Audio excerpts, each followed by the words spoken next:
ఈ వీడియో కనుక నువ్వు చూస్తున్నావు అంటే ఈ క్షణంలో నువ్వు శివుడి మహాభక్తుడుగా మారిపోవాల్సిన సమయం వచ్చింది.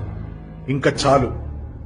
ఇన్ని రోజులు ఎదురు చూసింది చాలు, నువ్వు కష్టపడింది చాలు, నువ్వు ఏడ్చింది చాలు, నువ్వు మొత్తుకుంది చాలు. ఇప్పుడు నీకు ఒక జబ్బు వచ్చినప్పుడు ఏ డాక్టర్ని పట్టుకోవాలో తెలిసినప్పుడు, నీకు ఒక కష్టం వచ్చినప్పుడు ఏ దేవుణ్ణి పట్టుకోవాలో కూడా తెలియాలి. అందరికన్నా ఈజీగా అప్రోచ్ అవ్వగలిగిన డాక్టర్ని, స్పెషలిస్ట్నే కదా నువ్వు పట్టుకుంటావు. సో అలాంటి ఒక స్పెషలిస్ట్ ఏ కష్టానికైనా దేనికైనా సొల్యూషన్ చెప్పగలిగిన వాడు పరమేశ్వరుడు. ఇది గుర్తుపెట్టుకో. ఆయన మాత్రమే చాలా ఈజీగా కరుణిస్తారు. మిగిలిన దేవుడు కరుణించడు అని కాదు, బట్ కొంచెం టైం ప్రాసెస్ ఎక్కువ. శివుడు మాత్రం భోళాశంకరుడు, ఇమీడియట్ గా రియాక్ట్ అయిపోతాడు.